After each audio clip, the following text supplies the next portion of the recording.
A'udhu billahi samil alim minash shaitanir rajim. Bismillahir rahmanir rahim. Kamar yadda ƴan uwana ɗalibai da masu kallo da kuma yadda muke tare da su anan muke karatu, ina fatan za a yi tunani a fahimto cewar za mu ci gaba muke yi akan karatunmu na Fatiha, ma'ana wasalin sama. Insha Allah ta'ala muna so mu ƙarasa fahimtar rabe-raben su a cikin karatun Allah yadda. Na farko mun samu ha a karatun na yau kenan. Da ta nan ha ha kha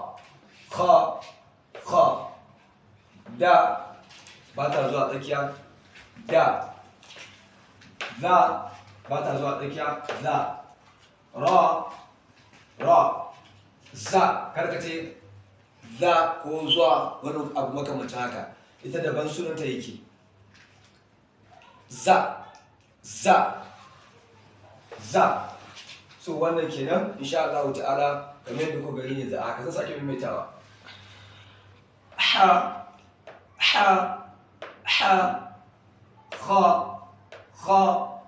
kha da ba ta zuwa tsakiya, da za ba ta zuwa tsakiya, za ra ba ta zuwa tsakiya, ra za kamar tana da zigzag. Karka ce zuwa ko wani abu makamancin yadda duk sunanta yake da wanda malamai suka faɗa, shi na tuta za tana da zigzag, ba ta zuwa tsakiya, za wannan kenan. A karatun mu ne za mu bada misalai, amma ba lallai karkai tunanin duk harfan da muka rubuta na sai mu ciro misalan su mu rubuta. Abin da muke bukata ya za in ka ga wani guri da rubutu musamman na Qur'ani ko na larabci ka fahimci nan ka ce, nan da ce, nan za ce, nan ra ce, ka samu basirar gane karatun cikin sauƙin Allah yadda. Za mu buga misalai da muka rubuta. Nasara karka ce nasara ko nasara, kowane harafi da sunansa da yadda ake pronunciation ɗinsa insha Allah ta'ala. Nasara kamar yadda ake kallo. Zahaba karka ce zahaba, duk wannan ba shi bane. Abin da yake a rubuce shine zahaba, kataba, daraba. Nan karka ce da bambanci da waccan, da wannan kenan. Ita wannan ana kumbura ta. Ba ga ra ga ba, karka ce daraba, daraba insha Allah.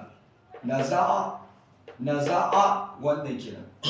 Kuma a bayanan da nake so in kare a nan gaba shine mai kallo da saurare yana da kyau kai ma ka dinga bibiyar karatun yadda ya kamata don ka ɗabbaka karatun ya zama da yana zaunawa a cikin kwakwalwarka, kuma kana fahimtarsa, kana samun fa'idar, kuma kana ganewa yadda ya kamata insha Allah ta'ala.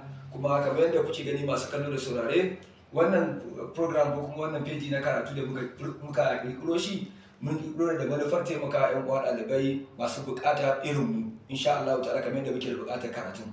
Kuma kofa a buɗe take, duk wanda yake da buƙatar kawo gudunmawa ta ɓangaren wani abu da yake da alaƙa da taimako na shawara ne, na ɗan gyara ne in nayi, to sai a tuntuɓe ni a inda nake. Akwai yadda zan ba da hanyar da za a iya samu na ta kai tsaye a magana da ni wajen tabbatar da cewar an samu nasarar kawo gudunmawa cikin al'ummar Annabi Muhammad sallallahu alaihi wasallam.